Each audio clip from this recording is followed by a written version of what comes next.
Eric, social stigma can be such a hard thing, you know? I totally agree. So I'm at the border and they say to me, hey, we're going to have to strip search you. It happens, right? I mishear and I hear strip tease. Long story short, it's a whole situation. Social stigma now, I can't fly out of the country. And that brings me to BFR today. And what I mean when I say that, I remember years and years ago being a young whippersnapper and some of the socially acceptable things that you see in the gym that might be acceptable, may not be acceptable because the big guy, the individual that maybe many people look up to, they're not doing it. And we kind of have that herd mentality. I'll give you an example. When I first saw weightlifting belts, or when you first see your weightlifting shoes, or you first see knee sleeves, it's a little bit different, right? You're not used to it, maybe if you're a casual gym goer. But then, once again, more people slowly start adopting it. It becomes more commonplace. It becomes more socially acceptable. But I remember in 2012, when I was in powerlifting, I had joined that gym, Fortis Fitness. I decided to train at a commercial gym, and the amount of looks that I got for wearing a powerlifting belt, oh, that's bizarre, right? Were quite alarming compared to now. And so once again, sometimes you almost have to get over this hump where more people are aware of something before they give it a second look, rather than just initially dismissing it with no evidence whatsoever. And I think that's kind of the position of the average lifter in this day and age when it comes to BFR, blood flow restriction training. But we have, if you want to learn about it, tying your shit tight, this is the episode for you. Yeah, absolutely. I think you really pitched that up well. And that's one of the things we start talking about in this episode, how this is something that looks like a biohacking gimmick that someone would sell to you along with a weird supplement and say something about how, doctors are trying to suppress this information, and all in the same breath. Because honestly, it sounds and looks super gimmicky. If you just wrap this around your arm, you can use light weights to get the same gains as going heavy. But the difference between something that is a gimmick and something that might appear gimmicky, but actually has a basis of evidence, is what are the claims behind it. And I'm really pleased to have returning three-peat guest, Dr. Nick Licamelli, DPT, also a competitive natural bodybuilder who has used blood flow restriction training in his practice, and he recommended Dr. Nick Rolnick, DPT as well, who has also done some academic work. He's published a great article on the theoretical use of blood flow restriction training for physique athletes, along with Dr. Brad Schoenfeld, who you've probably heard of, in the Strength and Conditioning Journal. And that's not the only work he's done, and he's also interested in going the double doctor route and continuing on his academic career to research this more and more. And I think you'll all see just how well-read and experienced he is, both in terms of being very, very, very familiar with the blood flow restriction research, its history, its mechanisms, and its potential utility, and how it can be used, and not only for things like hypertrophy, but also vascular adaptations, cardiovascular adaptations as well. And he's able to give us the perspective both as someone who is a competitive physique athlete, interested in training, and just a good old bro like the rest of us. But he's also someone who has extensively used this in his practice as a physical therapist. So this is a great episode. I definitely think you should get the notebook out, listen to this one twice. And for those who don't know what the hell we're talking about, blood flow restriction training, like Omar said, is the practice of partially occluding blood flow to a limb, proximally at the shoulder or the hip, and then doing training with a very low load, but with an increased rate of fatigue so that you can tap into higher threshold motor units and get a similar hypertrophy response. And there's a lot of potential use for that when injured and you can't load a joint. So we talk all about that in this episode, and we go all over the map. This is a great one. So if you wanted to do a full dive, but not a complete dive, I'll be honest, because there's still much left to talk about, this is a great episode for you. Look, I know, Eric, there's a lot of very important stuff we need to talk about today, but I have a very pressing question when I'm faced by three bodybuilders, natural bodybuilders, okay? We have two Nicks and we have one Eric in the house. And as I understand from one of our guests today, Mr. Dr. Rolnick, am I saying that correctly? You are. Okay, which one was it? Both? Very correct. Doctor is good. Rolnick is good. Dr. Rolnick would be the most appropriate. Thank you. Mr. Dr. Rolnick. So I understand that you retired on top when it comes to bodybuilding, which is all anyone ever wants to do, which is winning your show. And I have a serious question because I understand other sports, so I'll give you an example. In weightlifting, when one retires, they take off their weightlifting shoes. They leave it on the platform as a symbol. Thank you for allowing me to compete. This is my legacy. Recently, Khabib, a UFC fighter, he retired, took off the gloves, of course, so that's the sign, the thing that he wrought his victories with, laid it down on the ground in the octagon, retired, bowed out. What happens in bodybuilding? Do you take your Speedo off and lay it, on the, stage? What is the symbol? What does one do? Because you said you're retired. I'm just wondering what that process looks like for retiring in natural bodybuilding. So number one, I was that guy that did men's physique. So I never did a bodybuilding proper. So that's the first knock against me. Damn. And the second knock is that I actually became more entrenched in weightlifting after I retired, much more than I ever was when I was actually competing. So, retiring is such a relative, such a relative term. But that was definitely the last time I've gotten a quadruple spray tan. That's for sure. From translucent to all tanned up, and don't worry, Nick, what I will do is I will shit on someone else to make you feel better, because only by comparison do we know our status in the hierarchy. And I'll say that I had some trepidation for this episode, and I'm going to be straight with everyone here, because I probably have used BFR, a blood flow restriction training, the least maybe out of the four of us here. And my previous experience, when Eric asked me recently, hey man, do you want to do an episode on BFR? I said no. And we went ahead, and here we are. Now we're doing it. Now it'd be a year and a half ago when I was training with my boy, and so what you probably aren't aware of, Nick, is that Eric won the River City Royal Rumble 2019, and I was there. He placed first. This is a true story. I'm not exaggerating anything. But when we were training, anyways, just changing the name of the competition slightly, but go ahead. Yeah, using some liberties to really describe what it felt like being there. Eric said, hey, you want to take this relationship to the next level? Whipped out what looked like some raps. He's like, it's BFR time, baby. And I said, okay. Tried it out. It was painful, but it was a learning experience. And he said, now you're better for it, right? And I said, I don't want to talk about this. And so this brings me now to this moment right here where Eric wants to continue to expand our dynamic by talking about, tying various parts of your body tight. I'm thrilled to have you, though. I feel safe having you. So I just want to say, bodybuilding champion, doing some research on this damn topic. If I ever was to be confronted by 3 natural bodybuilders about tying shit up, this is the place. Yeah. So essentially, Omar is giving the impression that I've brought on the both of you to make him more comfortable with bondage in our relationship. Right. I think that's a slight interesting take on it. I think the first time we talked about this, I went out to Toronto, did some training. Ooh. I had my BFR wraps with me. It's true. And I accidentally left them in Toronto. You did. I did. Very unfortunate. And I bought another pair, and then Omar sent the ones back to me. So I had 2 pairs. So now there's nowhere I go where I don't have my BFR wraps with me. So I'm a lucky man. And I will say, Dr. Licamelli, who's also here with us, I was thinking about it, that if you did want to take off your Speedo and retire, you better be damn sure that you want to retire, because they're not going to let you back on stage when you did that. You could probably get away with it if you were competing in men's physique and you had a Speedo underneath your board shorts, and you could take off the board shorts and everyone would be like, oh, that's fine. I guess that's just what everyone else did. And you would, probably be able to get back into the sport. So I would just, put that out there to any bodybuilders who want to say I'm retiring. Make sure you are comfortable with that decision, because you're going to get banned from at least that federation. All right.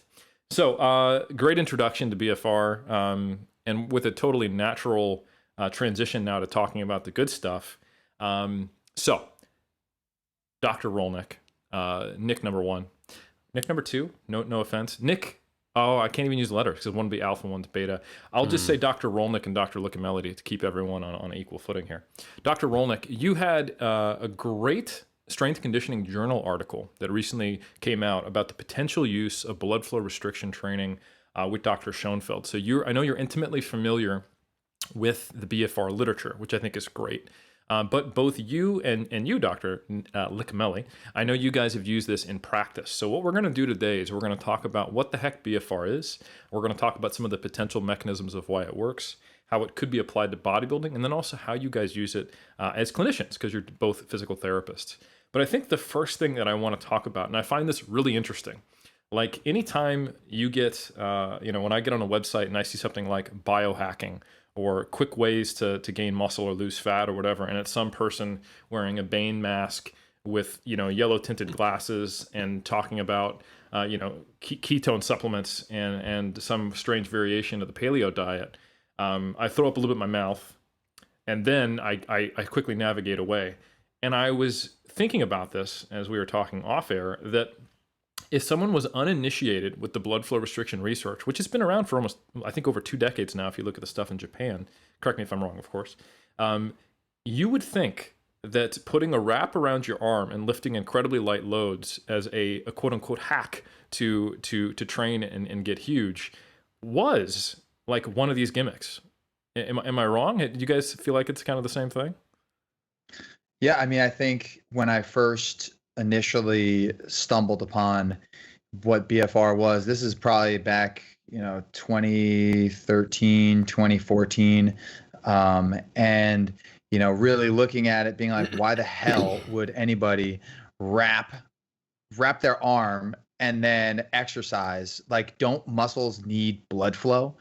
And why would you voluntarily restrict blood flow to an exercising muscle to then make it bigger?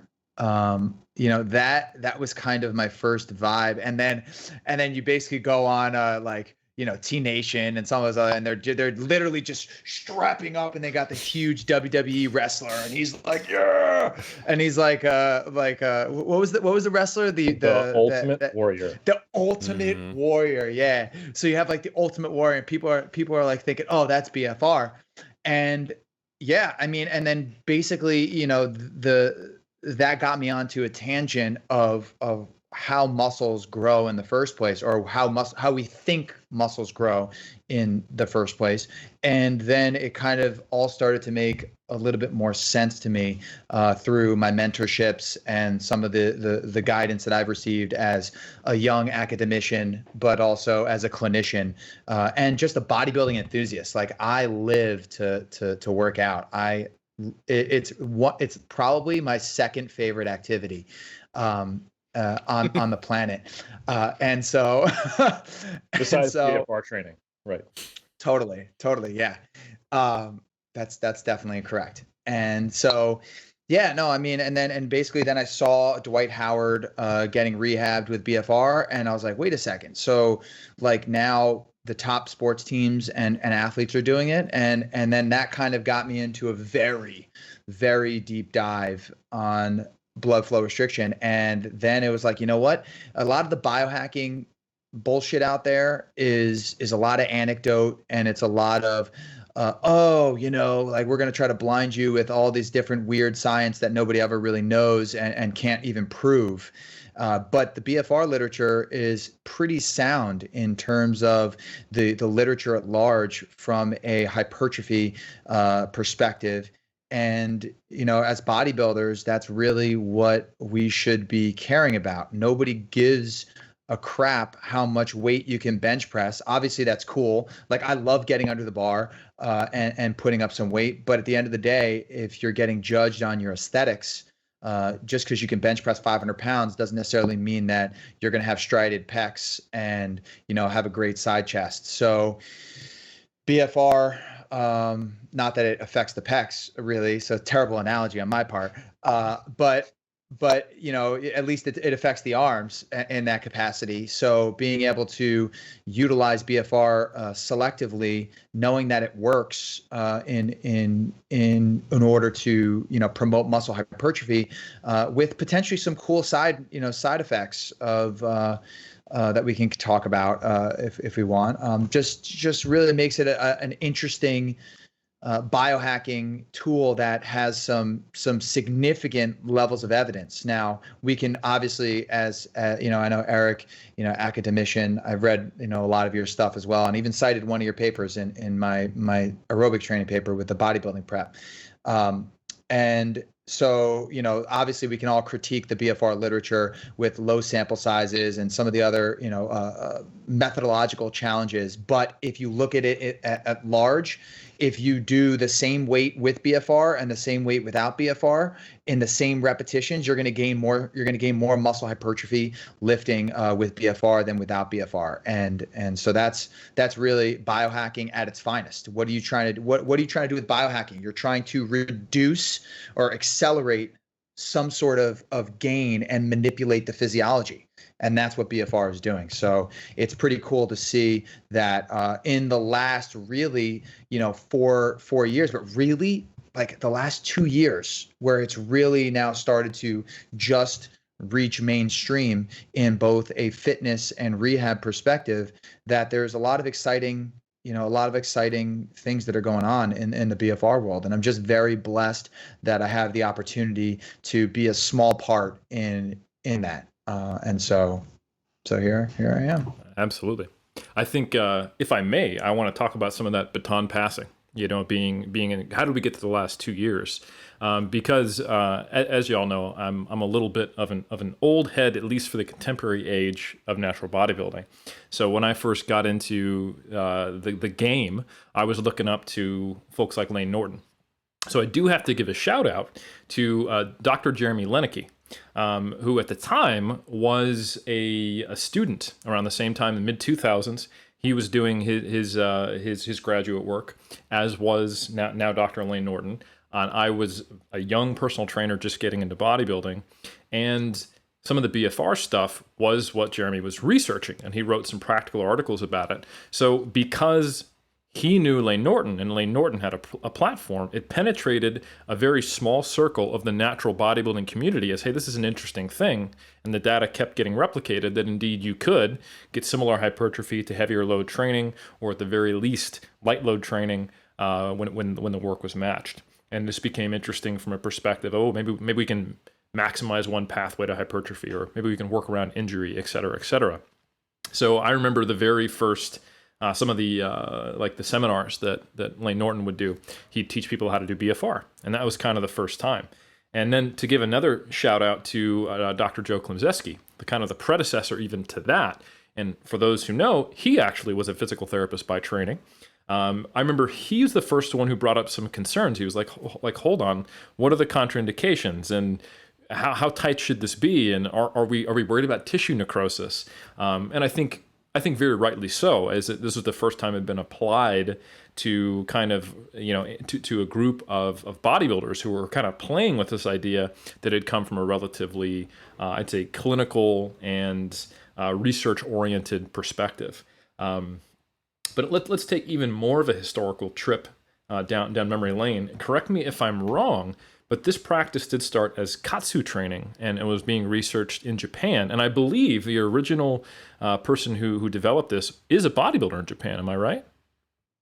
Yeah. So Yoshiaki Sato, he actually has a paper that discusses exactly how the transition from theoretical to the application, and that was published in the International Journal of Katsu Training, 2005.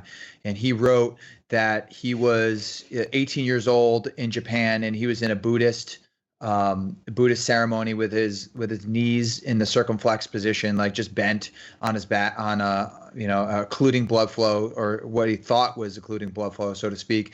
And he started to get that same burning sensation that he was doing a lot of calf raises. Well, as a physical therapist, I'm thinking burning sensation, calf raises, sciatica, right?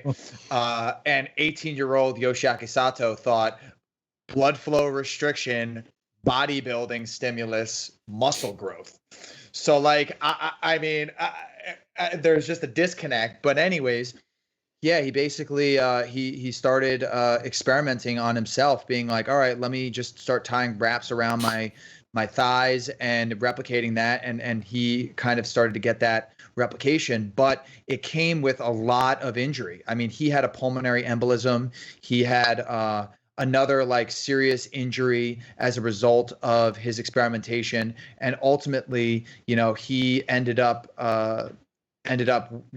formatting or patenting Katsu Training after decades of research and development. And, I must say, if we're talking technicalities, and I'm very much in the weeds in the BFR world, Katsu training is not BFR training.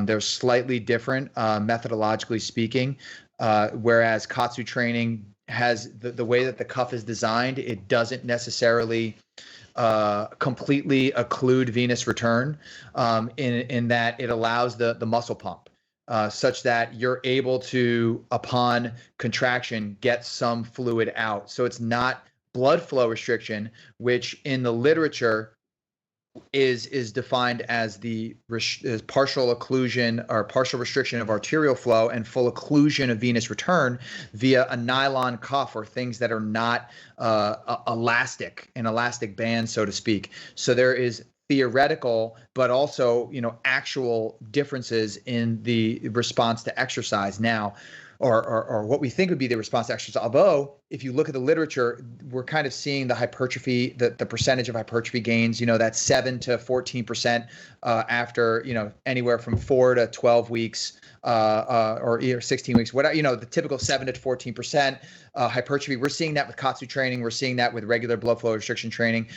So clearly, whatever is going on as we restrict blood flow is not necessarily hindered to the same magnitude, whether or not we use a nylon cuff that's inelastic, we use a practical band, which is just a knee wrap that we wrap around, or we use the Katsu training methodology. So it's, from an application perspective, at least in the weeds, they're a little bit different. But then, so he patented his Katsu training, and apparently, with what he was doing, he basically took it as a big mentorship in Japan. So people would actually, in order to be Katsu trained, they would go through this long, and there's a podcast. I'm very fortunate that, in 2021 now, that you can go and you basically can find an information and everything. And so I was listening to a lot of the Katsu podcasts to talk about how it came about and whatever. And apparently the in order to get Katsu certified, it's a very rigorous, like, mentorship, traditional Japanese style approach, that he actually had people fly to Japan in order to actually mentor under him, to actually get get the way that he wanted the Katsu to be utilized. But ultimately, Yoshiaki Sato, or Dr. Yoshiaki Sato, he actually went on to get his MD and PhD, and so he is a clinician scientist. And he, his work and Katsu has pioneered the worldwide interest in blood flow restriction.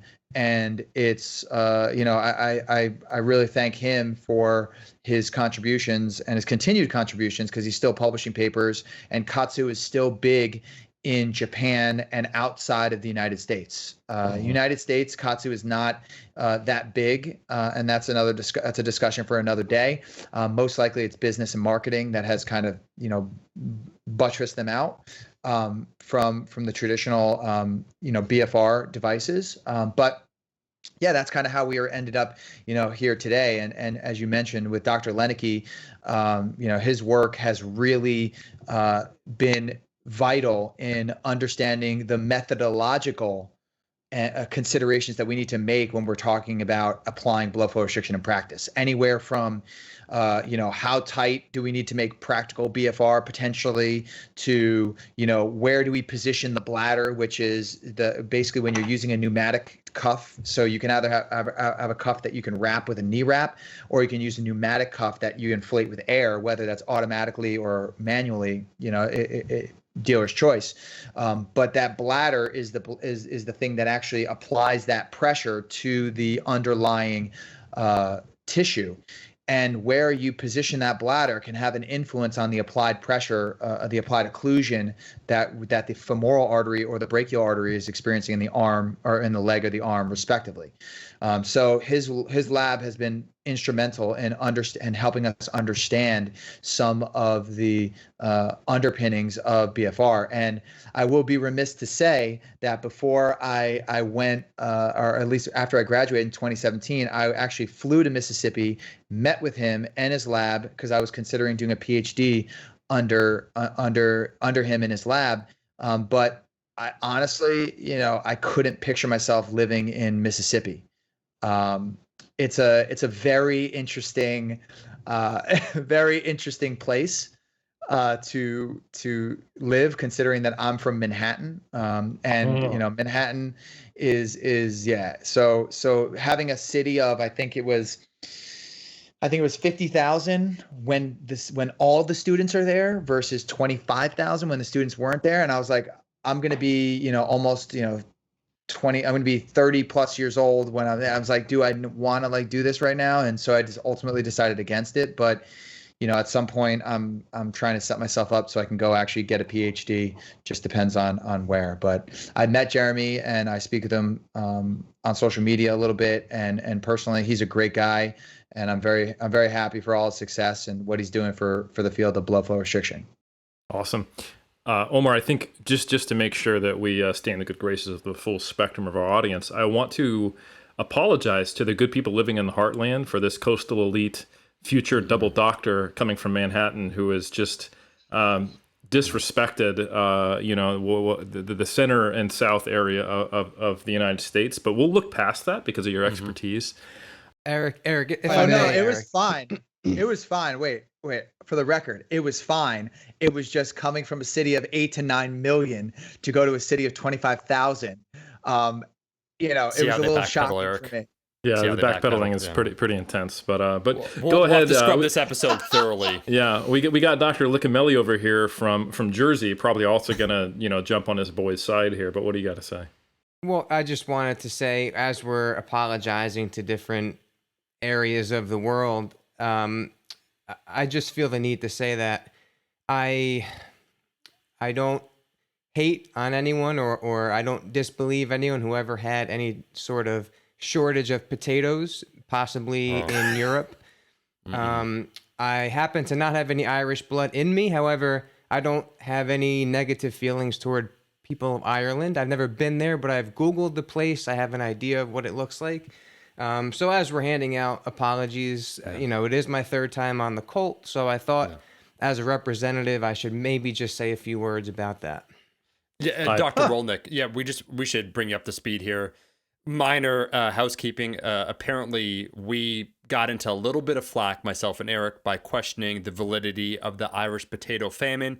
When we had an Irish guest, Dr. Heffernan, we were just merely questioning, hey, it was a famine. Did anyone try fishing because there's a potato famine? And we asked that question, and it just snowballed from there. So we do, Eric, I'll say it for both of us. We don't deny the Irish potato famine. And thank you, Dr. Liccamelli. Yeah. We do not. And we also have great respect for people in the heartland of the U.S. So I think now we've covered all our bases, and we can carry on with educating.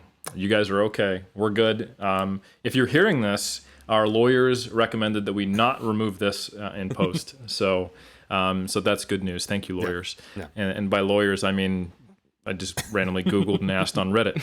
So they said, double down on it, bro. That's the right answer. You don't have LegalZoom, LegalZoom.com to get your little lawyer, impromptu. I went on there, and apparently you even have to pay for that. And I thought, come on, this is ridiculous. I can go to Reddit, and this guy says, I am a lawyer. We exercise our right to the free market, Dr. Rolnick, and so we went to Reddit and we got our answers. Yeah. Can't keep up with your competitors. I'm going right to the next one. So I think it would be, like, we've talked about some cool stuff, and I think we've given some really cool history, which is a key component of the Iron Culture podcast. But I will say that if someone is completely naive to what BFR is, they might be going, what the hell are you talking about? So could you give us the elevator pitch? If you were, you got on the elevator and someone goes, oh, like, so what do you do? And you got around, let's say it's a long elevator ride, to the point where they're like, oh, I use BFR a lot in my clinical practice and also as a lifter. They go, oh, what's BFR? Enter and give us the quick elevator pitch on that. I mean, so funny, just before I give the elevator pitch, we actually created a video for just that, 1 minute and 6 seconds, so people can have an idea. But in general, what it is you wear a cuff, much like you're getting your blood pressure taken, and that cuff restricts arterial or blood flow to the limb. And in doing so, the muscles that are distal to the limb or located, on your bicep, tricep, et cetera, have to work harder to create a contraction because we're reducing oxygen delivery, in parentheses, or so we think. But we're reducing oxygen delivery, and so the muscles have to work harder to generate a contraction. And thus, what we're able to do is use lighter weights and gain similar benefits as if we were lifting heavy weights. And that's not going to mean that it's going to be easy, because it's not. But that allows us to use lighter weights. And if we can't lift heavy for whatever reason, we're still able to increase our muscle size and increase our muscle strength, and even our cardiovascular endurance, depending on how we apply this technology. So, real quick, Dr. Roland, so the places that one would apply, say the cuff or the wrap, would be things like the arms, the legs, and then you could attach it either high up, so towards, let's say, the groin, or down low. You don't attach it, I'm getting the impression you don't attach it around your neck, right? No, but I can't tell. I can tell you how many people have Eric, asked. we did that one wrong. And I don't know. We had a different goal. There is the question that I've gotten a couple of times. When I do an Ask Me Anything on Instagram, and a couple of times people ask me about, what I will refer to as the fifth cuff, and they ask about the fifth cuff. And I said, listen, man, they don't make a cuff small enough for you to be able to do that. And but if it works, you should therefore in the future need a bigger cuff, right? Yeah. You grow into it, like whatever. But yeah, no, those are the common joke questions that I get around the neck and the fifth cuff. Just so for those that are not clear and can't read between the lines, I just spelled it out for you, so you're welcome.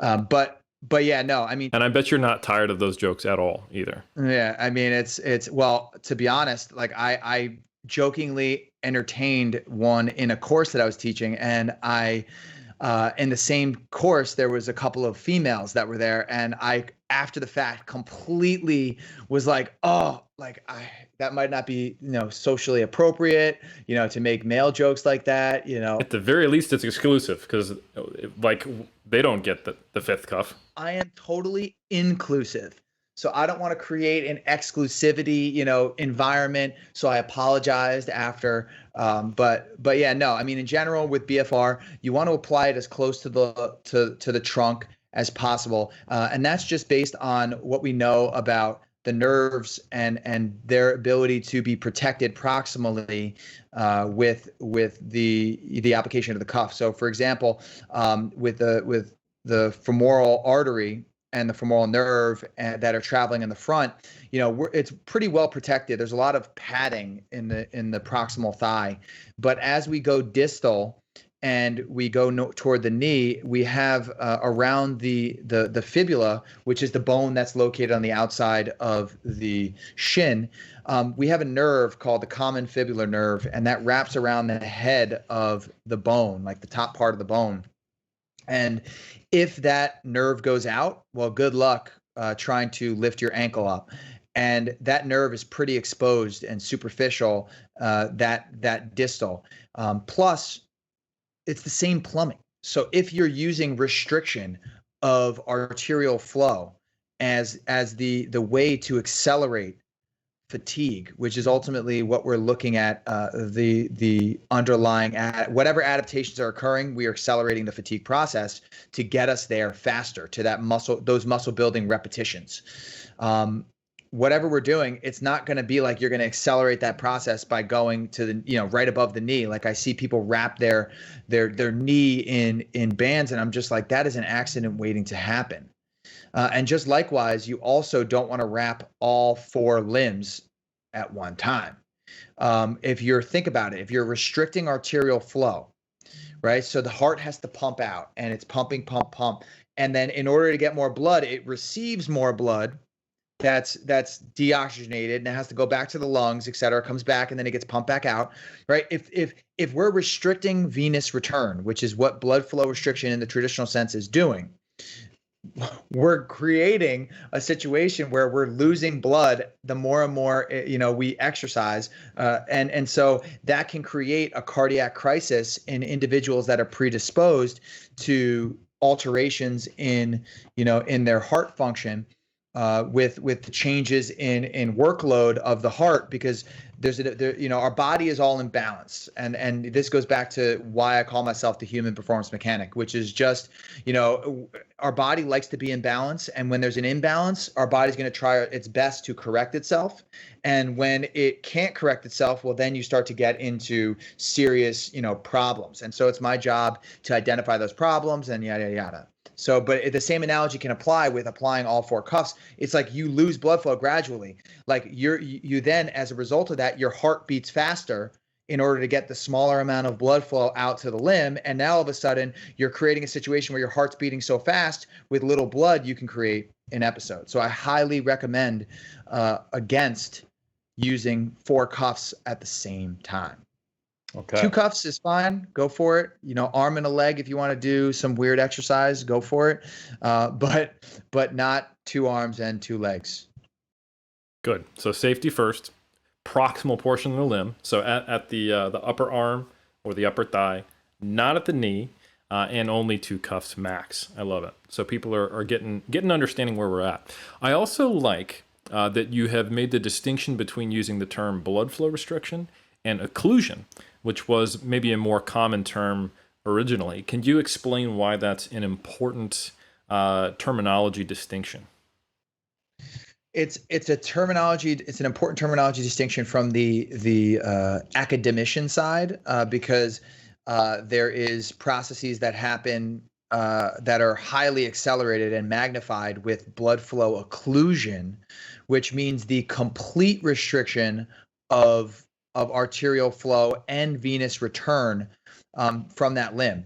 So basically, taking your blood pressure analogy, if you keep that same pressure that you get for your blood pressure and you keep that on, that same level of pressure, that would be called blood flow occlusion, because you're temporarily occluding the limb, and your blood pressure, at least your systolic, is the first time that you're reading that pressure is now enough to go through to feed the limb. So occlusion is full-blown pressure that prevents any arterial flow and venous return, whereas blood flow restriction is allowing for partial arterial flow but occlusion of the venous return. So there is differences in the body's response, much like there would be, in certain circumstances with Katsu, which is, now all of a sudden they're trying to create more terminology, which is blood flow modulation, which I haven't seen that in the literature, but that's the marketing, tool that they're trying to use to distinguish that from blood flow restriction, which is, the venous occlusion versus allowing for the skeletal muscle pump, so allowing some venous return, so you're modulating the flow. That is the differentiation between BFM, blood flow modulation, BFO, blood flow occlusion, and BFR, blood flow restriction. Gotcha. And then it makes sense when you think about BFR of what we're trying to accomplish. This is why you're not using a tourniquet. You're not wrapping so tightly that there is no blood flow to and out, in or out. You're trying to allow blood flow to get into the limb, but to restrict blood coming out of the limb, so you get blood pooling and that fatigue as the metabolites hang around. Is that an accurate description of kind of what's going on when you do blood flow restriction training? 100%. Yeah, it's spot on. I think that that simplicity tends to be the best explanation for a lot of the phenomena that we tend to observe, and trying to increase the complexity outside of accelerated fatigue at this very given moment seems premature. And I think that a lot of the work of, that's been done from Chris Beardsley, that's helped like with social media and trying to just say that, listen, like what we need and whatever, if I know there's talk about the RIR and, some of those other ways in which we can track what are effective reps, et cetera. Irregardless of that, what matters is, are we working really hard in order to get our muscle to contract? If we are, the likelihood is we are building muscle, right? We're not like, and then we can add the additional layer of moving slow while high effort, right? That would be optimal.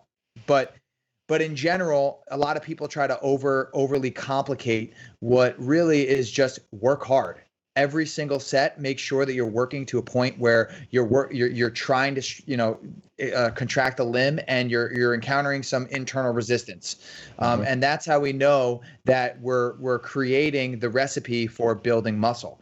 Blood flow restriction allows that process to occur much quicker than it would if we did not have the cuff or the wrap or whatever we're using to restrict blood flow on.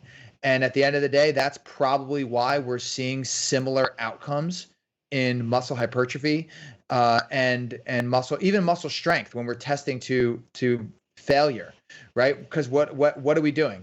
We're tapping into those higher threshold motor units, the type 2 muscle fibers at low muscle contraction velocities, and that is the recipe for muscle hypertrophy.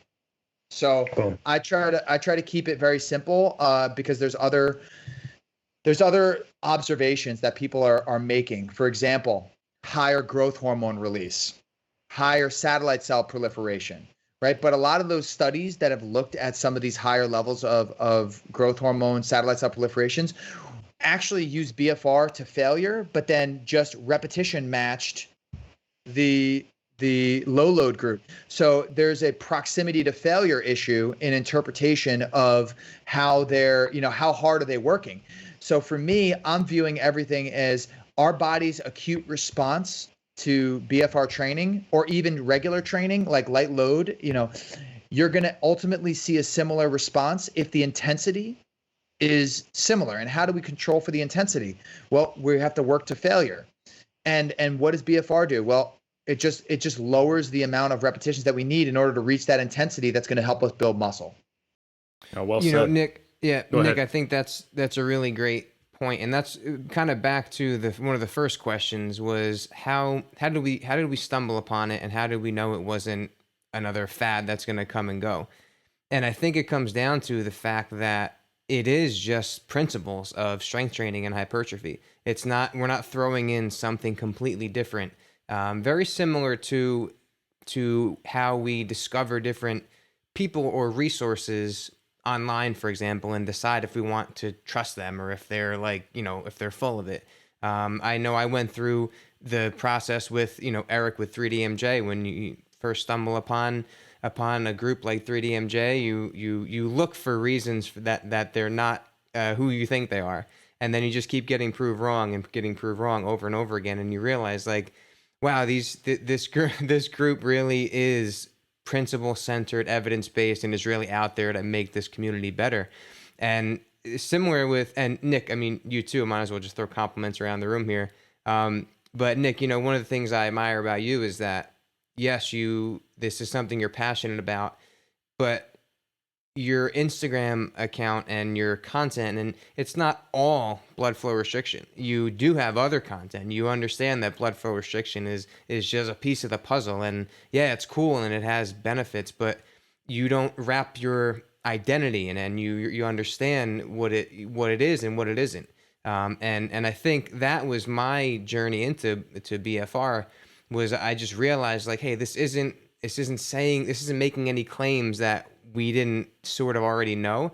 And then once you kind of get the idea of how it actually works, it's nothing other than the principles of strength training. So I think that's really a great point, that it really at the bare bones of it, it's strength training, and we look at it like a pyramid, right, Eric? Can I say the word pyramid? Yeah, as long as you send the royalty checks on time, it's all good.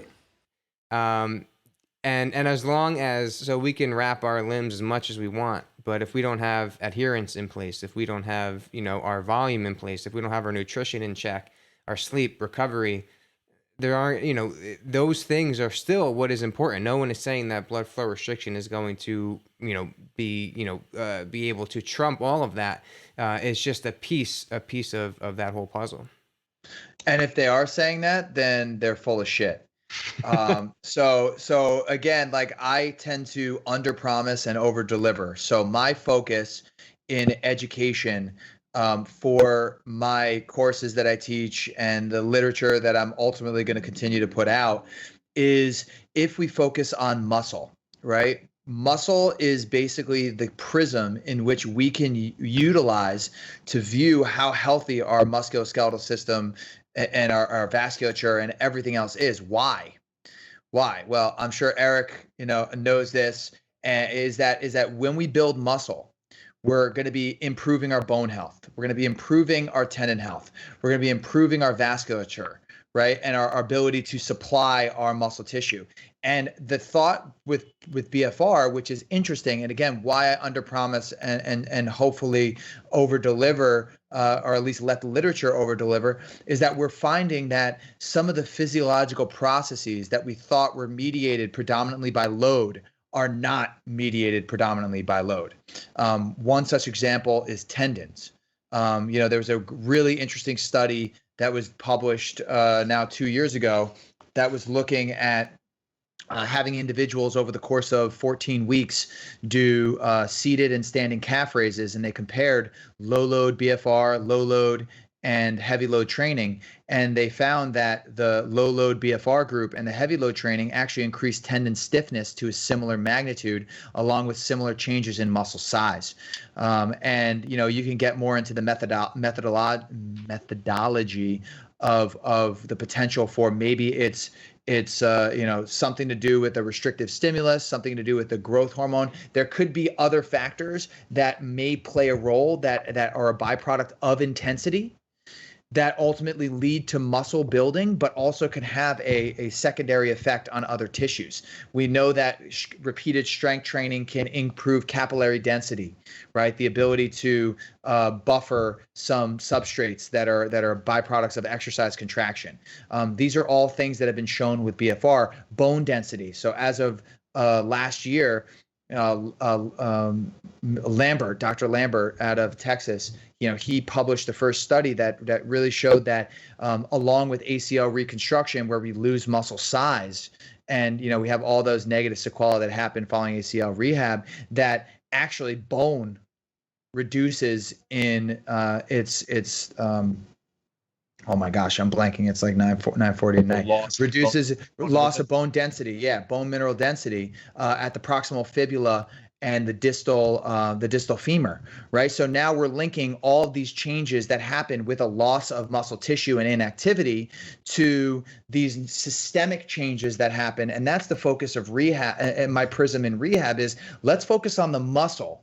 Let's focus on what we can do to stave off disuse atrophy. For those that don't understand what disuse atrophy is, it just means that when we stop moving. So for example, they used to say, oh, you have an injury, rest. Yeah, we know that 1 day of rest, you're good.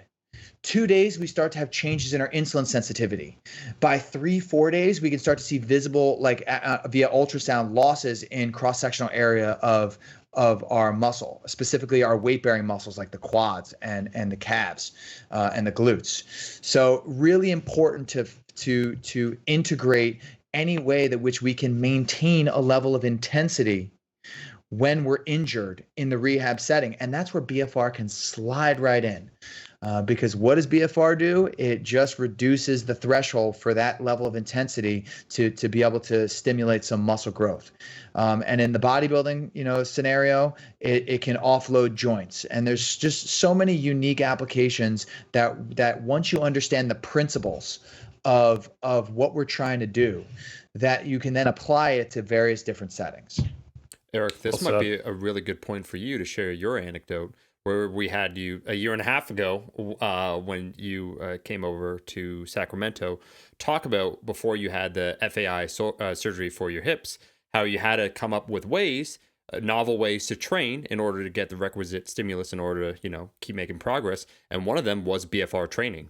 And I think that could be a very clear example for maybe, and I think near the end, we should have that conversation about still potentially the social stigma that might surround something like BFR, but that's a very real example of you using it to great effect. Oh yeah, sure, absolutely. I think that's a great one. So I've used BFR a couple times dealing with injury. So I had, I think I've shared this on the cult before, but I had FAI that got progressively worse from when I was doing weightlifting and heavy low bar squatting at the same time, to the point where it started to cause me pain. I couldn't squat to depth. I was getting red lights on one side no matter what, because my range of motion was becoming reduced. And I ended up having pain, and I decided to get surgery in 2017, like 3 or 4 years after it started to crop up, as a typical bro will. And then when I finally got it, I had pretty badly reduced range of motion. When they went in there, I had like exploded labrums on both sides, which they repaired. Got the surgery, and it went great, is the fast forward to the future. And I'm so glad I did it, and now I'm weightlifting and powerlifting pain-free, and also having quality of life much better. However, the rehab process was an interesting one. It's not every day that a surgeon gets to have someone who's, studying S&C and is a total nerd. But I basically was like, so what are we trying to avoid here, and what can I do at different times? And there was probably a whole lot more negotiation and things than they were used to. They had worked with athletes, but they're mostly like cyclists and endurance athletes. So basically we wanted to avoid like heavy axial loading for a while. And I think around the 6-week mark, they were okay with, quarter squats and things like that. But prior to that, it was basically I could do, machine-based training where there wasn't axial load, like machine chest press, machine row, things like that. And that was all they thought that made sense. And I was like, well, would you have a problem with like leg extensions or leg curls? And they were like, oh, no, I guess not. And I was like, how about a hip thrust? And they were like, well, so long as you're not actually, messing with a location where we entered and you're comfortable. And I was like, okay. Problem is that this is going to sound like a humble brag, I'm pretty strong on leg extensions and leg curls to the point where I get knee pain if I go heavy. So I wanted to be able to reduce the load.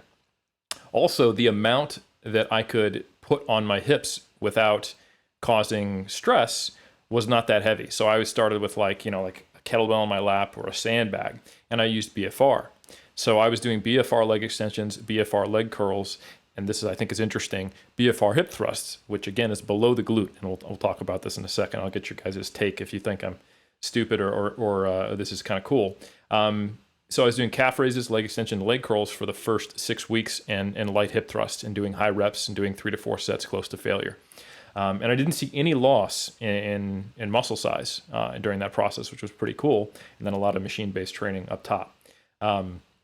Now, I thought about the hip thrust with BFR because there's one paper where I believe they had people doing either bench press or push-ups, I can't remember which, with BFR, and they actually saw pec hypertrophy.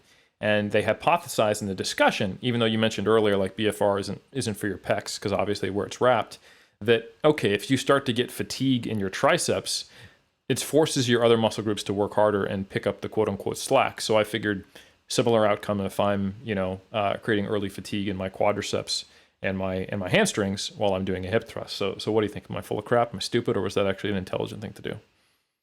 Well, I think that even with any of this stuff, there's no replacement for heavy lifting, in the compound movements, right? I mean, that's going to be your foundation. If you find yourself in that position where you can't quite lift that heavy weight for, post-operatively or something like that, then that seems like a perfect opportunity to kind of use it like that. But I don't know if I would use it to, if you are fully capable of loading it up and you're using it to kind of make key in on your glutes to focus on your glutes, I'd probably say you're better off doing your traditional hip thrust. But in your situation, I think it was, a decent idea. Yeah, the issue was I couldn't comfortably put a barbell across my hips, but I could with a kettlebell or a single dumbbell or a sandbag. And then I found that I would just do reps until the cows came home. But if I did BFR, I could get the rep count down to something that was like low-ish double digits, in like the 20s or 30s. Presumably because it's just the contribution of quad and hamstring to that movement. But maybe not. I don't know. And then I thought, well, hopefully this is successful. So what do you think, Dr. Rolnick? No, I think that's a perfect a textbook application of how I teach how to use BFR for proximal hypertrophy. So just to make a comment on the studies you were talking about, they're the Yasuda studies. So Yasuda is a big time Japanese researcher, was tying, they actually did elastic bands where they actually tied elastic bands around their arms. They also did the Katsu, but really important to note that the subjects that they were using were untrained subjects or elderly, females. So really, really, really important. And that has a role in kind of the framing of how I view proximal hypertrophy, which is exactly how Nick too was talking about it, is that if you have the capacity to lift heavy, then lift heavy. But with BFR in the post-operative phase, and you're trying to do whatever you can to stimulate the muscle building machinery in order to grow or maintain, absolutely textbook. So kind of what you're saying before, we already know from the EMG studies that there's some quad and hamstring stimulation, and thus, you're preferentially fatiguing those out. And thus, what's going to happen? You need to create hip extension. And how are you going to create hip extension? You're going to create it with the glutes. So that will give you the accelerated fatigue necessary in order to bring it down to lower reps. Now, anybody that does BFR for their glutes solely and doesn't do anything else, I always shake my head. I'm like, whatever. Especially the people that talk about systemic effects of BFR. I'm still not sold on, lifting your legs and then all of a sudden getting arm gains. Nothing that makes sense to me to do that. Particularly when you have to lift your arms anyways, which again, it's just an interesting application we can always talk about more. But your textbook example, exactly what I would do. And honestly, from a rehab perspective, I'd probably hammer the shit out of your other glute. If you could do heavy lifting on the glute on the left side for some crossover effect, at least get a third to 50%. What we're learning is really it's effort on the opposite side. Load is important, but now we're learning that, again, what do you have to do to lift heavy loads? You need high amounts of effort. So we're learning that this is a pretty big driver in maintaining some neural spillover for the crossover effect. So you basically did exactly what I would advise anybody to do in the post-surgical phase, which is maintain at all costs. And bodybuilders are the best, because they're going to be the ones that are going to be like, I'm going to walk to the kitchen a certain way and like flex my glute as I'm like opening my refrigerator to get my rice and chicken, and like, but that's why they're such great patients, because they can be great patients. They can also be annoying patients, because you're like, listen, stop and recover, right? You grow muscle in the rest periods, but at the same time, you still need to, give yourself enough of, fire up the mTOR machine to tell your body that, hey, I need this muscle. Nick, you bring up the effort, and I think, yes, physiologically we need effort, but I think there's more to effort for the human being going through a recovery process, especially someone like Eric or someone like a bodybuilder. I would, knock on wood, I've never had any kind of surgery, but I've obviously treated plenty of people who've had surgeries, and there's definitely a mental aspect to recovery and injury. And someone who is a weightlifter, a bodybuilder, any kind of athlete that enjoys pushing themselves to the limit, they would likely feel worthless or helpless or even depressed because they can't do what makes them them. And blood flow restriction with lighter loads, if they've never done it before, they may feel more of a burn and have to go there, quote unquote, more so than they ever have as they're recovering from injury. And that mental impact that can have on someone is really, really important to note. So effort definitely has more than just what it does to the muscle. Effort can help that athlete feel like an athlete again. Yeah, I mean, and it's a great point, because a lot of the time people are just like, oh yeah, they're going to talk about the physiological adaptations, but not a lot of people talk about the psychosocial aspects of training lighter and what that actually means. And so, I joke, and there's really, Nick has taken the course. There's really three types of BFR clients. There's the masochist, which is the one that you basically put, like, all the bodybuilders that I've ever worked with fall in this category, which is they literally just want to feel as much pain as possible. They're like, it's so funny, because I had two of the athletes I was working with, and I put them on BFR for the first time, and I shit you not, they both said the same exact thing. I had them go on a tricep extension with rope, and both of them were like, they were like doing this, like, oh my God, I feel my medial tri. Oh, and I haven't felt my medial tri like this in like forever. They didn't say it exactly like that, but they basically said it like that. And so, like, they're going to be the ones that really you have to almost rein back, because they're going to start to see that, hey, I can replicate that feeling, that muscle burn that I'm not necessarily able to hit every single time I'm lifting a heavy weight. And so they're the ones that you basically have to pull back. Those are the masochists. And then you have the people in the rehab setting, which most people are what I would call battlers, which are people that they do the BFR, but they're really, they're going to let you know that they're not happy about doing it, but they're going to do it because they know that it gives you results.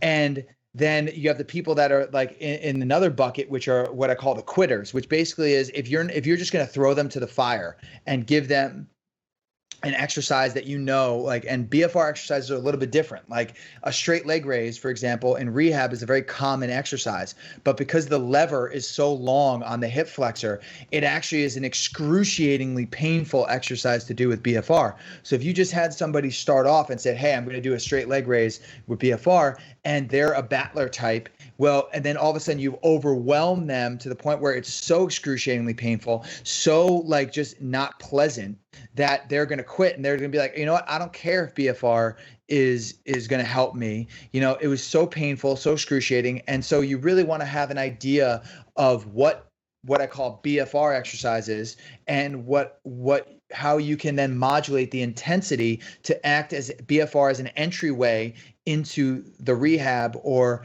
even in the fitness, because some people can go, too hard, too quick. And then it's the acclimation period that that I'm really worried about from haphazard application in the gym, using technology that we really can't really understand if there's occlusion occurring or restriction, that we can then say, hey, you can do a couple exercises and stop. Some people are like, oh my God, I want to do 10 exercises with BFR on the first day, and then all of a sudden, you're increasing your risk of getting rhabdo. And it's really the initial stages of BFR training that you're really worried about, much like any exercise training, right? Yeah. Like anything you're doing in general, where your body is unaccustomed to a new stimulus, you're going to increase the risk of adverse events. But so with BFR, even with the novelty factor excluded, you really just want to make sure that you're not overdoing it, because there is the potential for the excessive muscle damage to occur from high levels of calcium release and things that happen with occlusion that we really just want to modulate. And so yeah, that's my spiel with that. But I got something for all three. So I don't even know how do we even get on that topic? I don't even know. I'm just thinking back, like, well, how did they even get on that? What's going on? So first, Nick, minor correction. You said if you're going to go there, it's actually go dare, but minor thing, Dr. Licamelli. Second one, Dr. Nick, I think, Dr. Roll Nick, I should say. I think that makes a ton. Nick, my parents thought I was going to be an NFL football player. Technically, I was going to be 6'5", 250 at birth. And then I was on a lot of steroids, not anabolic steroids, corticosteroids, because I had severe allergies as a kid, and now I'm just 6', 200. So. Oh, sad. Tough. Sad. I'm still 6 feet on Tinder, though. Love it. The only place that matters. Do you use those natural bodybuilding photos is what I want to know on there. That's why no one swipes. That's your description. Yeah. Winner of the Minnesota local state champion 2011 tall class. So yeah, the part for you, Dr. Rolnick, is just to confirm what you said about the masochists. So Omar is aware of my use of BFR post-injury, but I used it for a couple of years in a row, just experimentally as a bodybuilder before I was injured. And this was before there was a lot of clarity to the research and some of the whole, maybe if you're going to do practical BFR, wrap to a 7 or 8 out of 10. And even then the further research on that, on how good people are at gauging that, which we can get into. But I would simply use knee wraps and wrap them as tight as I possibly could around my upper arm or lower limb, to the point where if you viewed me sideways, like there was this taper to my bicep, to the point where it looked like it didn't even like you squished away your whole arm. Just right there. Exactly. And I would just keep them on my legs at the end of so my leg day would start with either deadlifts or squats, and then I would do 4 sets to failure on leg extension, 4 sets to failure on leg curls, and then 4 sets to failure on calf raises, 30 to 60 second rest between each one, and just keep it on the whole time. So I was wearing the BFR wraps for probably 15 to 20 minutes, and I would regularly get tingling that probably had nothing to do with anything except nerve compression. So it was good times. I did that daily. Well, not daily, weekly on all my leg days, at least once a week for a couple of years. So good news is I did not get rhabdo or any adverse events that I'm aware of, but I did get the little, I would get A, purple arms or purple legs when I trained. And then B, afterwards, I would get the little, like, what I'm assuming is like little capillary bursts around the limb. From doing that. Exactly. So doing everything wrong, but loving it because it hurt. Hurts so good. But I think, Omar, to go to someone slightly less psychotic than myself, you recently tried out a research-based protocol that I think they did in Norway with some powerlifters, where they had them do front squats to failure with BFR wraps. And I will say, yeah, absolutely absurd. When you do compound free weight movements with BFR, you know what? Salute. That's all I got to say. But so Jeff Nippard had you try out one of these protocols. And I think for those who haven't tried it, you might assume low load, lightweight. This is easier. It's going to feel like you're not working hard, but there is pain associated with the appropriate level of BFR. And it's kind of this steady build. And I would say squats are the worst, because when you do high rep squats normally, if you're not going to failure, if you're going to failure but you're not using BFR, you do the whole breathe between reps and then go again. You need that cardiovascularly, but I've also found that makes the pain in your legs just a little bit less. It's kind of like this rising, like little bar of pain, that each one of those little rest periods allows that pain to come back down to something reasonable where you can continue. But with BFR, that bar just goes right back to where it was. It's just staying there because the blood is not leaving your legs. And you almost become aware of the pain when you stop, which is what I found out. Yes, because then you have nothing. So yeah, anyway, I want you to share your experience of doing, 30 plus reps on front squats until you fell down? Yeah, it was terrible. What can I say? Jeff took a page out of my book, which is inducing trauma in a new friend by means of making them grow closer to one another. And so he wanted me to defend the sake of science, to basically show that in studies, and he got the idea actually after listening to the episode with Christopher Bearcat talking about body recomp. And what Chris was saying is that most people don't realize how hard subjects train, that they train pretty much always to failure. And so the idea of taking, in this study where it's like, yeah, it was BFR, like, why would you use this? It was 30% of your 1 rep max taken to failure. And it was, as you said, Norwegian. They were also elite powerlifters. So we did that. We rounded up, because if you do less than a plate online, you're an idiot. So we did a plate, and I ended up getting, I think, 36 or 37. But I don't know if this is normal, because it's the first time. I'm someone, I think life is painful enough. Why go through pain while you train? So things like, I tried knee wraps one time. Old school powerlifting head was like, if you're not suffering while training, you're not really training. I'm like, I don't think this is for me. This is like pre-raw days. So this was a resurgence to that feeling.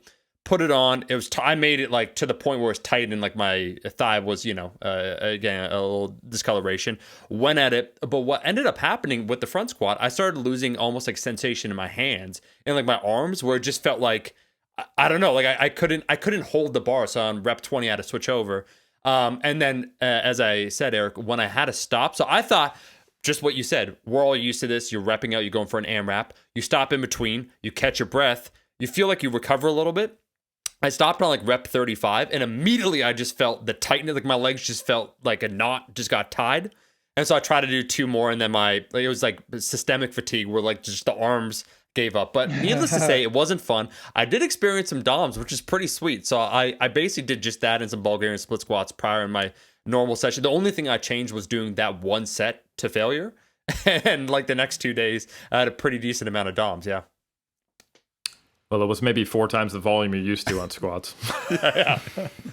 That protocol was really, really tough. And wish so I knew a lot that of before, people don't Dr. Rolnick. recognize, yeah, and then a lot of people don't recognize that, even in these 30, 15, 15, 15 studies, sometimes these people are also going to failure. So even though we say non-failure training, the likelihood is, if you're getting the load right, you're probably going to failure or reaching very, very, very, very, very close to failure. It's just trying to create a situation or a narrative that you're not trying to go to failure.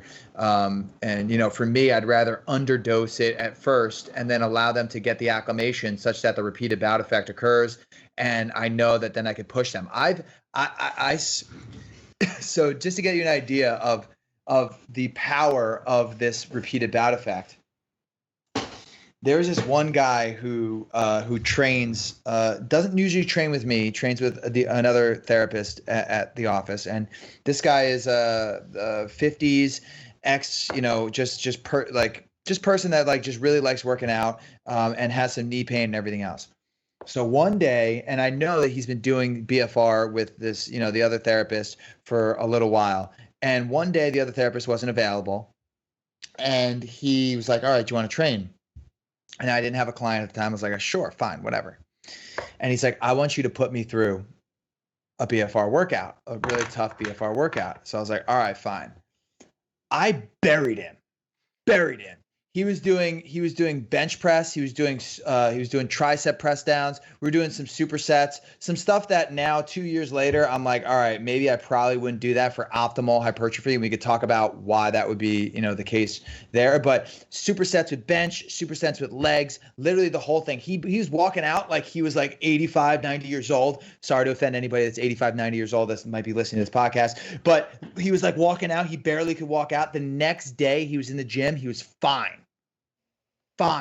Nothing. It was insane. But that just shows again how, if you're using lighter loads and you have the ability to, your body has the ability to adapt and overcome. And that really was like a very anecdotal, but also I've experienced that with all my, all the people that I've worked with, really, that once you give them that time to adapt, you basically can put them in the ground and they're not going to get sore, which is crazy cool. No, it's an interesting thing. I think there's a lot of interesting side benefits from studying BFR where we are learning more about muscle physiology. You mentioned earlier how you could create a relatively complex narrative around, say, metabolic pathways or hormonal pathways, which have a lot of overlap there if we're talking about growth hormone to stimulating hypertrophy. But we've gone through that era of exercise science where we thought growth hormone was a pathway based on low rest periods. And we do have a simpler, more direct, probably at least primary mechanism where when metabolic fatigue occurs, or I'll just say fatigue to make it more simple, you have to then recruit other fibers, like you were saying, tapping into high threshold motor units. And you mentioned earlier that, training with a lot of muscles getting recruited through this progressive fatigue happening earlier and happening at a slow velocity. Just to clarify to everyone, that is not intentionally slow, but slow because you can no longer move the load that quickly. That's basically what we think is increasing mechanical tension. So BFR still can work under a paradigm where mechanical tension is the primary pathway to hypertrophy. But yeah, there's data looking at muscle damage being a little bit less with BFR compared to other methods. And again, that should make so this is why this is the fucking nerd in me, which is I will go on topics that are 2 inches wide and a mile deep. And so this is so the muscle damage aspect of it makes more sense when you understand what actually can cause muscle damage, and noting that muscle damage phenomena is not necessarily a byproduct of mechanical tension, but the biochemical processes that happen as a result of repeated muscle contractions. So it would make sense that there might be less muscle damage that's occurring when you're shortening up the time that these processes are occurring in order to get to the adaptation or stimulate the adaptation that you really want. So now that you're not creating as much calcium overload because you're not having a prolonged muscle contraction back and forth, that can then wreak havoc on the mitochondria to create that muscle damage and all those other sequelae that can happen with fatigue, that ultimately at the end of the day, exactly what Eric said, it's literally you're just creating enough fatigue to force earlier recruitment of the type 2 muscle fibers. Can you get the same thing with light loads doing more reps? Sure. Do I think that there is a threshold, a load threshold by which now the activity becomes less resistance training and more aerobic training in nature? Absolutely. Do I think that BFR can then in that area create a superior adaptation even when low load training is quote unquote taking a failure? Yes. That gets into the intricacies of central nervous system fatigue and what that could potentially mean. But do I think that most individuals are going to probably reach that area? No. Why? Because it's more of a rehab versus a bodybuilding context. So it becomes more context specific at that point. So there's a lot of cool things that we're learning about what potentially localized hypoxia, because they've done studies looking at systemic hypoxia compared to localized hypoxia compared to nothing, and they're really showing that it's the localized hypoxia that is a driver of these benefits. And it's really not, and for anybody that's listening that's really in the research, it's not necessarily the hypoxia per se, it's the reperfusion. It's afterward what's happening. The hypoxia is driving some of the distal, premature fatigue, but it's really the reperfusion that we're learning. It's creating the vascular adaptations, and it's creating some of the stress that can help upregulate, our VO2 max despite low intensities, or create some of this protective effect with what we call ischemic pre and post conditioning, which is another application of BFR that has a lot of conflicting literature, but some interesting, promising applications. So it's just we're learning more and more about it, and I just feel that a lot of people, when they get on and they try to talk about because I've listened to a lot of other people get on and try to inundate with complexity, and really at the end of the day, it's light load training accelerated. And how does it do that? We can, talk about the physiological changes that happen, but at the end of the day, it appears that the hypertrophy building mechanisms are similar across loading paradigms with or without BFR. One of the ways I also like to think of it, and right along the same lines, is think of like my reps or drop sets. We're basically creating the same environment within our muscles. It's just a different mechanism. So, when we talk about applying it to a bodybuilder, a sample athlete, for example, that's how it could be viewed. I mean, is it something that needs to be done? No, but if you're looking to tax your, achieve metabolic stress and get a heck of a pump and really accelerate fatigue, it may be a decent way to do that. Is it the only way? No, it's just a way to do the same principles that we've always done. There's just more utility to something like BFR, I think, than drop sets or Myo reps. Yeah, and just before, again, you can create natural BFR by using a load, that's above 25-30% of your 1RM, and just not pausing at the extreme ranges of motion. Right. So in order, like, for example, the best example would be like a bicep curl. Like if you're curling up, don't pause. You're curling down, don't pause. Because if you rest, you're allowing the reperfusion to occur.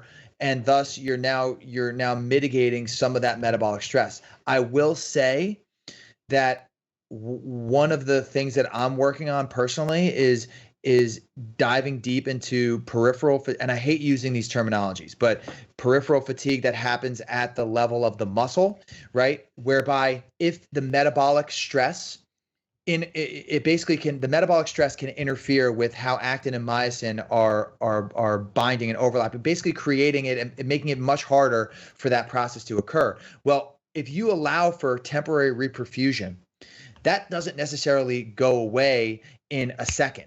So there is the potential for what we call intermittent BFR, at least from a hypertrophy perspective, but even a vascular perspective, really, because if the reperfusion is the thing that's driving some of the vascular adaptations, the shear stress is what we call it, which is basically when you have oxygen-starved tissue that now we're releasing the cuff and the blood flow just rushes back in to that limb. That shear stress stimulates the cells of the artery to then release these nitric oxide and some of these other growth factors that stimulate arterio and angiogenesis, which is the growth of new blood vessels from old, and also just extensions of old blood vessels. And so I'm hypothesizing that based on what we know about peripheral fatigue, that if we could use potentially intermittent blood flow restriction training, which is the application of the cuff and exercise periods only, while keeping the rest periods short, could still create a similar adaptation to continuous BFR training without the exaggerated responses of the cardiovascular system. So we haven't really talked about that at all, but basically when you create this restriction of blood flow, you have something called the exercise pressor reflex, which is a normal reflex that basically says that we have sensors that are located around our muscle tissue that are called afferents, and these afferents basically pick up the signals that are around our muscle and communicate them back to the brain. When we have restriction of blood flow, or when we're trying to work hard, when we're working hard and we're creating metabolites, these metabolites actually stimulate these sensors, right? And the sensors then go up to the brain, and then that basically creates this whole perception, or at least part of what we think is increasing the perception of effort of the activity. But as a byproduct, they also increase heart rate and blood pressure. Why? Because they're basically trying to clear these metabolites out, right? Saying that we need more blood flow, we need more oxygen, and thus when we're using BFR, when we're restricting our venous return, this reflex that increases our heart rate, increases our blood pressure to allow for the increased delivery of blood to the exercising limb, which is why I said a little bit earlier that even though we think of it as deoxygenated blood, or at least a lesser increase in the oxygenation factor with the blood flow, is that it might not necessarily be that simple, but in general, we need to be cognizant of the blood pressure responses and the heart rate responses when we're working with individuals that may have medical comorbidities. Now, that's a more rehab type application, but if it is such that intermittent BFR can produce equivocal gains in muscle hypertrophy than continuous BFR, then we have to look deeper at the peripheral fatigue mechanisms, and not necessarily you look at it as purely oxygen based, and look at it more along the lines of maybe it's the peripheral fatigue that BFR is occurring at the cross-bridge formations that don't recover as quickly, which is why we can then use intermittent and have less hemodynamic and cardiovascular stress. So that is something that I'm actually working on in the background. I probably shouldn't have said that, but whatever, it's for science. And I just am very passionate about the topic, and I think that if we can find safer ways to integrate BFR, that we can help a variety of different people, not just bodybuilders, but elderly individuals that probably aren't listening to this elderly podcast. Bodybuilders. Correct. Masters. Yeah. So if we're talking about masters athletes, for example, when I think of elderly, I think of the 85-year-old that has trouble getting out of a chair, but Masters 4. But masters athletes that might have a little bit more, might have more comorbidities, that if we can open up this opportunity for them to preserve their joint health, to allow for them to maintain or even improve, because we can see that the literature, up to very old age, we can really put on muscle size still, or at least attenuate the loss of muscle, that sarcopenia, which is just a loss of muscle as we continue to age. So that's why I'm just passionate about changing lives and trying to find innovative but science-based ways to, quote unquote, I guess if you want to keep with the theme, we're talking about biohack, but really firmly rooted in the science that we already know and just expanding on that. That's well said. I think this is good, and I want to tie some bows on this sucker, because I know we're getting to the point where it's late for you gentlemen out on the East Coast. So I think it's important to talk about some of the limitations of not just the contraindications, but the limitations of what low load BFR can't do. And correct me if I'm wrong, but I'm aware of I think 1 or 2 meta-analyses now that confirm that it is not as effective for developing strength as heavy load training, which sounds pretty intuitive if you think about it. If you can't load a heavy bar on your back when you're doing your BFR front squats like Omar did, you're probably not going to be as good at the motor pattern of moving a heavy front squat. And I think from a motor learning perspective, that's probably intuitive to people. But as far as we can tell, BFR seems to be just as effective as heavy and moderate load training to a sufficient intensity for hypertrophy, which is great. So the utility really comes down to how do we offload joints, and maybe some other experimental stuff for bodybuilders, and a lot of what you talked about. So I think that's pretty clear. Of course, feel free to add to that if you think I'm not providing enough information. Go ahead. So I think if we're talking about bodybuilding applications, I think it's really important to also understand that if you're deep in contest prep, the vast majority, I wouldn't say the majority, I would say a large minority of individuals are likely nursing an injury or something along those lines where that they have pain.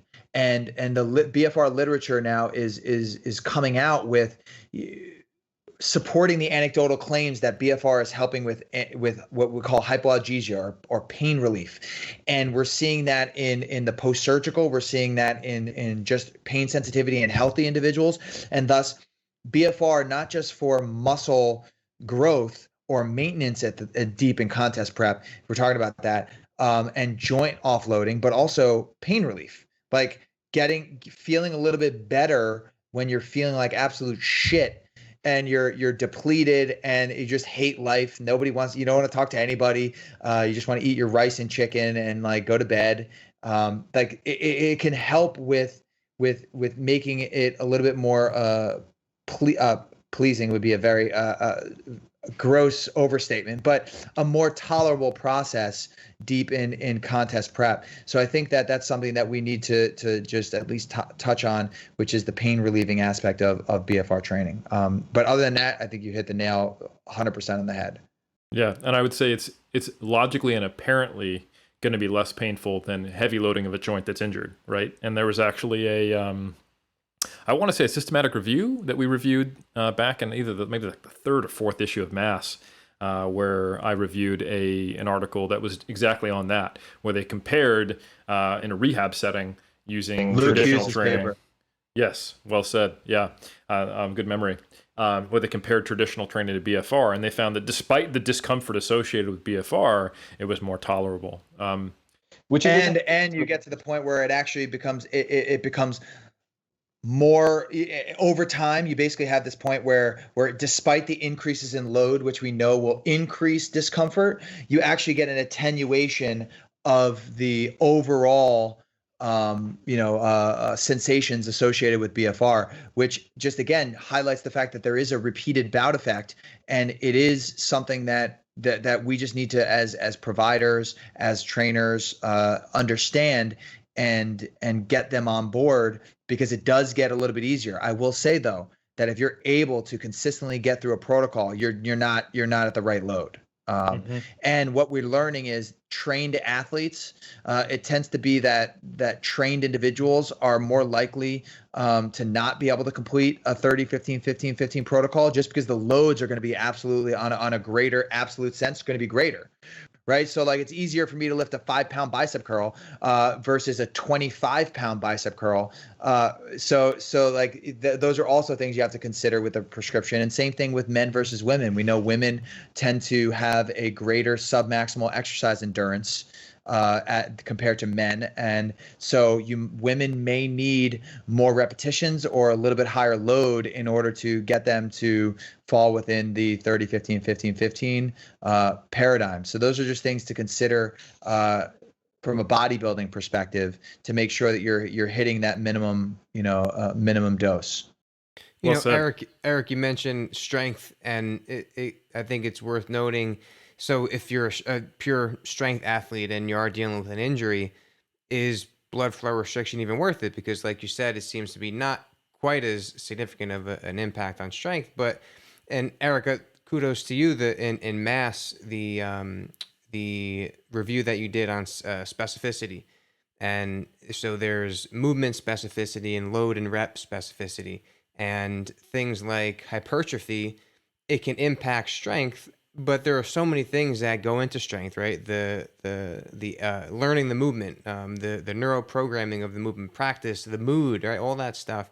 So for an experienced strength athlete, once you have all those boxes checked, hypertrophy then becomes way more impactful.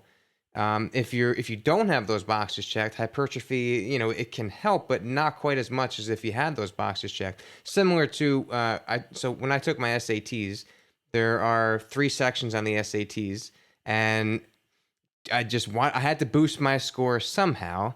And so my cousin happened to be a math tutor for the SAT. So I said, well, heck, if I could get better at one, maybe my score will go up. The problem was I didn't have my other boxes checked. So my math score went up a little bit, but my other boxes weren't checked.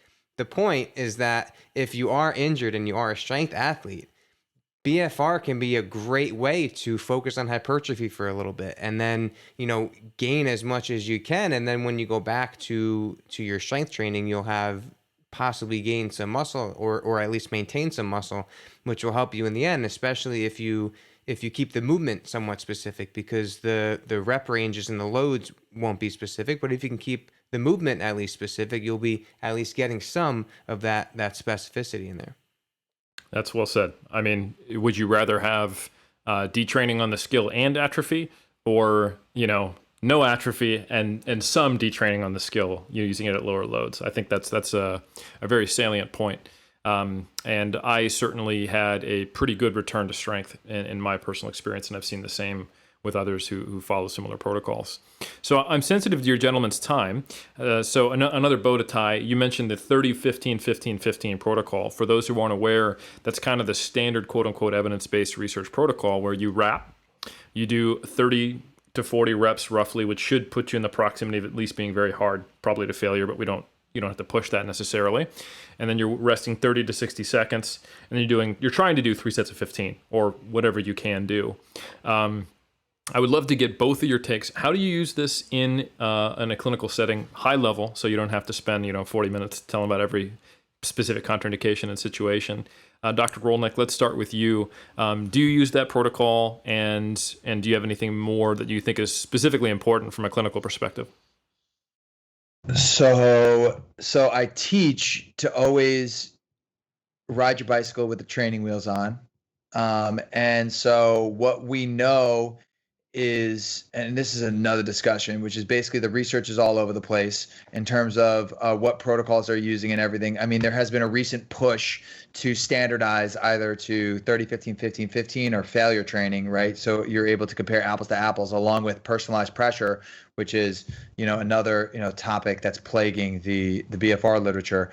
But in general, if you understand the principle, right, which is high amounts of effort at low contraction velocities, do you need necessarily to do a 30, 15, 15, 15? I recommend that everybody get comfortable with administering a 30, 15, 15, 15. But ultimately, you don't have to live by the sword and die by the sword, right? You're just trying to get into the arena to understand the responses to the patient. We know perceptually and cardiovascularly and hemodynamically what can go on with a personalized pressure at 30, 15, 15, 15. So easy to just say, all right, this is what to expect. But I've done, sets of 20 until fatigue. I've done in introductory sessions, I've done 3 sets of 15. right? It just varies. It's just at the end of the day, what do you need them to do? You need them to work hard at a slow contraction velocity to be able to fire up the muscle protein synthesis in order to be able to get them that muscle mass gains. So yeah, I mean, I don't. I do 30, 15, 15, 15 for most, but again, it's principles. Would you say there's anything wrong with figuring out what's the highest load that doesn't cause pain, discomfort, or is contraindicated in the specific case of the individual, and then just do multiple sets close to failure? And that's 50% of 1RM, that's okay, So once you get beyond a certain capacity, like 50%, which is what I wrote in my paper, because there was a paper that showed superior benefits at 50%. That was the Takarada paper in athletes, that showed that it was effective. Once you get past that and you start to get into moderate and heavy loads, it's not, the addition of BFR is not gonna add anything to your gains. It's not like you're gonna accelerate your strength gains with BFR with at 75-80% of your 1RM. That's not gonna, that's not the same. That's not the same thing. So typically when I talk about load, I would increase load from the specificity principle, right? To be able to get more strength out of a 20% 1RM versus 25% 1RM versus a 30% 1RM, right? You're going to gain more strength specificity and motor learning specificity by going more heavier. But ultimately, once you get past that point of, typically, I've gone in a heavy, in a single joint exercise, like 35-40%. I rarely do 50% 1RM, if at all, just because at that point you're better off just not using the cuffs, so yeah, I mean, I definitely progress load versus pressure. The only time that I would progress pressure would be if load is compromised. So there's what I call the pressure load, or the load pressure continuum, which just means that as load increases, the pressure doesn't necessarily have to increase. You can keep the pressure low until you get to that point where it's like you're 50% of your 1RM. All right, now you're gone. You don't need to use BFR. But if the pressure is very high, then you most likely need to use lower loads. Or said another way, if you can't increase the loads like you're contraindicated, then you want higher pressure, because that's going to increase the recruitment of those type 2 muscle fibers, or at least so we think. And again, that's not comfortable, right? So you mentioned comfort. Like, if you're doing BFR and you're comfortable, you're doing it wrong. Simple as that. You need it's almost a prerequisite, whereas you need to be uncomfortable in order to understand that you're actually going to be facilitating those muscle building processes to occur. Similar to a relationship with Omar. If you're comfortable, you're not in a relationship with him. That's a problem. Yeah. Other stuff to add, Dr. Licamelli? Very little. I think Nick, you said that well, and I think when we get protocols like 30, 15, 15, and then things like the limb occlusion pressure standardization, a lot of that is to give us some sort of consistency among studies, so we can study this stuff. Because if there's too many variables, then we can't, we want as much consistency as possible in the lab.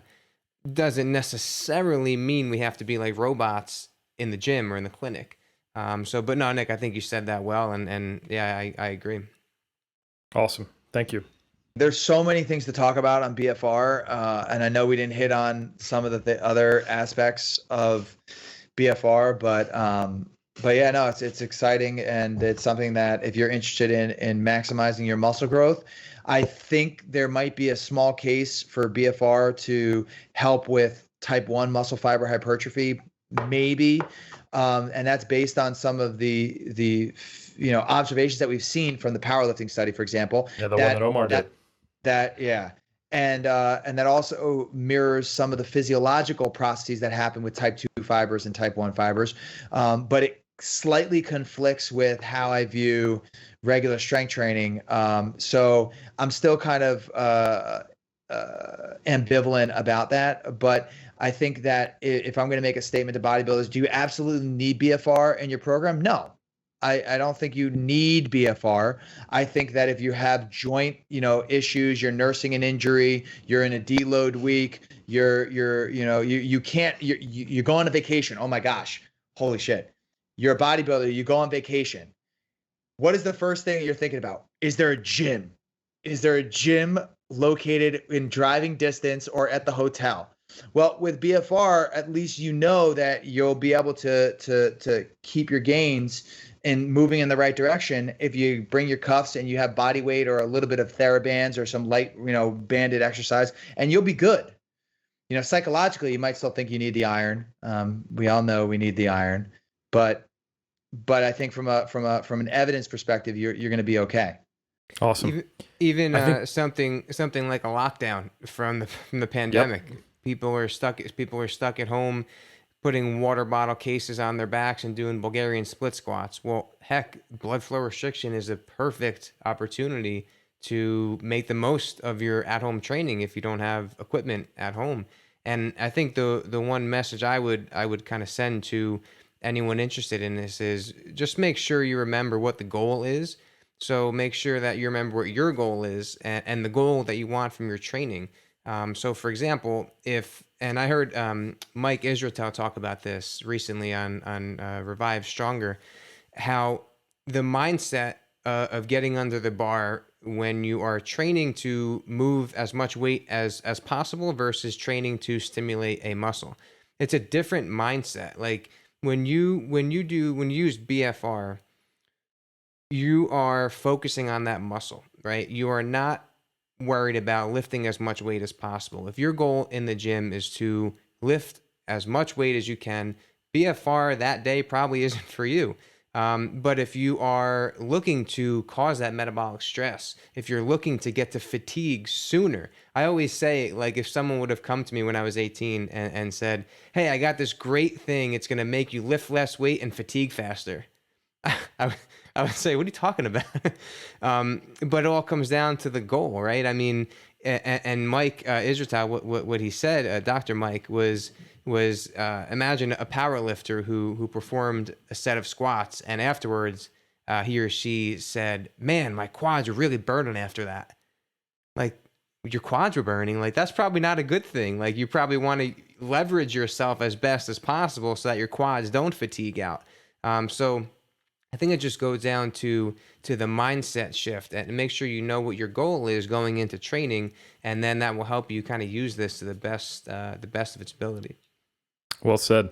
And I think of when using BFR during lockdown when you don't have access to equipment, you're basically trading a little bit of pain for more time efficiency. Like if you have to currently do 40 rep sets on split squats with a jug of water or a backpack of books at home, it can hurt a little more, but you only have to do like 20 to 30 reps. That's kind of the way to think of it. And there may be days where that's a worthwhile trade-off. There may be other days where it's not. You get to decide, making the best of being stuck in a room or on vacation if you're trying to get it in. I think the last thing I'd like to ask you both, because I know you've whet their palates with the potential benefit of maybe slow twitch fiber hypertrophy or adding it in for all the experimental listeners of Iron Culture. If someone wants to go out and do this, they can probably Google BFR bands and they can find, you can actually buy specialized elastic cuffs that kind of look like knee wraps with a buckle attached to them. I've got a couple pairs now, as I mentioned, that I bought a second pair after Omar sent me my first ones back. If someone is trying to do this on their own, they're probably not going to have access to knowing what the actual pressure of the cuff is. Is it sufficient to do a self-identified 7 out of 10 tightness? Will that get the job done? No, yes, no. What do you guys think? And that'll be the final question before we sign off. Do you want to answer that, Nick? Yes, please. Dr. Nick? I would say it works, right? I mean, I think it would be foolish for me to say that practical BFR doesn't work, because it clearly does. I mean, there's many studies that have been done on practical BFR, at least 4 or 5 that come to my mind, and a couple in well-trained athletes, collegiate football players, where they were using knee wraps. So clearly, and they did try to standardize that, by the way. They did use marks, and so, but irregardless, I think that what we know about fatigue and the fatigue process is that, especially if the load is within that 20 to 30% of the 1RM, a moderate level of occlusion is going to be most likely sufficient. Now, I will say that the evidence suggests that the reliability of applying the same amount of pressure on a day-by-day basis is pretty poor. So another Dr. Lenicky, his lab looked at what is the intra-rater reliability on a day-by-day basis of arms and legs using, they basically blindfolded the people and they said, all right, instead of using knee wraps, we're going to use a pneumatic cuff, which is you can just pump it with air. And then they had them just come to the lab 3 times and pump up their arms, pump up their legs, and rate their subjective tightness measure. And they found that it was over or underestimated by up to 25% in the arms and the legs. So again, what does that mean? That means that if we're pumping it up pretty heavy, and we're going to, in the legs, for example, potentially 80% of what the literature recommends, or at least, and the literature only recommends that because studies have been done on that, by the way. But 80% limb occlusion pressure. Well, if you're 25% over, well, now you're full occlusion. And if you're in the arms, for example, and you're looking at what would be looking at about 40% or 40 to 50%, and now you're underdosing, well, now you've actually gotten to the point where it might not even be effective. So it's just at accelerating fatigue, right? Significantly. So, for me, I'm a very objective guy. Like, I don't like to leave things to chance. So at least at the bare minimum, there are technologies out there that are more affordable. Are they going to cost you a couple $100? Sure. But you know what? On the off chance that you have an adverse event, right? And would you want to look back and say, I just cut corners and I got a knee wrap and I put it on and, I was just ineffectively applying it? Or would you rather look back and say, all right, or prevent it and say, I at least got the equipment and now I have a piece of equipment that's going to apply pressure to my limb, whether it's manually where you pump it up so you can see an objective measure, or it's automatically, and there's other technologies that are out there that can pump it up automatically, even connecting to your phone or another device. So there's technologies out there that can help you make this objective, and science should be objective. And that's all I have to say about it. Nick, Perfect. one of the points I've heard you make before along the same lines is, if we're using that 7 out of 10 tightness, it's a perception, right? So it's just like a pain perception, and that could vary day to day. We wake up one morning with a good night's sleep and we're ready to take on the world. That 7 looks different than on a day after New Year's Eve when you're hungover and you went to sleep at 1 o'clock in the morning and you try to get up in the morning and train. So and also limb position, right? Like the position that you have your limb when you strap it on could affect those things too. So just like Nick said, it will probably work, but is there room for a more standardized way that may give you a better result? Probably. But it's just keep those things in mind. Keep them in mind. And yeah, Nick, I second everything that you just said, on that point. It's just Awesome. safety. That's it. I mean, all it is comes back to is like, what's the risk reward? Like, is practical BFR safe in the sense of, if you look at and again, case studies in terms of adverse events, anything is going to get published, but there have been case studies using pneumatic cuffs. There have been case studies using practical BFR. There have been case studies using automatic, auto-regulated BFR. So it looks like that the unaccustomed exercise or the unaccustomed hypoxic exercise is likely the largest risk factor in initial application. But I think, again, if the technology is allowing us to make it more affordable than just knee wraps and easier to apply. Have you ever tried to apply a knee wrap to your arm? Like, it's tough. In the legs, it's much easier. But it's one of those things. Like, I just think that we should try to do something where we're manipulating our bodies like this. Even though it's within the safe realm, we could always do it a little bit safer.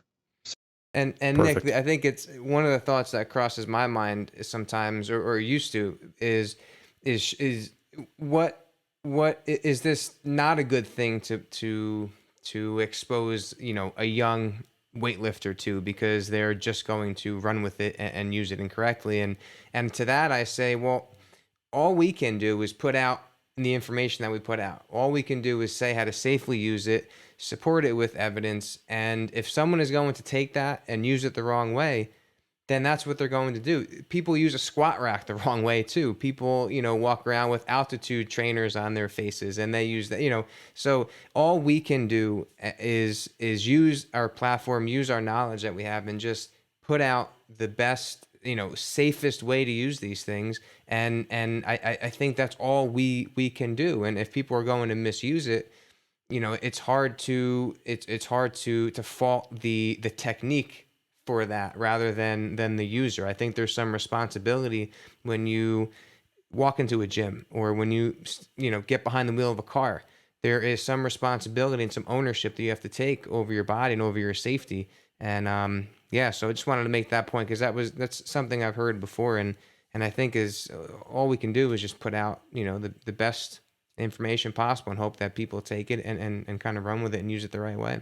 And that's a perfect segue, Nick, to asking you guys, where is the best way to find both your content and more information on this, so that someone can take I would say, an informed consent approach to doing this. As we've often talked about in Iron Culture, there is such a thing as personal responsibility, but only if the person knows what the hell they're doing. So how can people find out what the hell they should be doing? Dr. Rolnick, where would you advise if someone is feeling innovative, adventurous, and is trying to get all the gains possible, even the theoretical ones?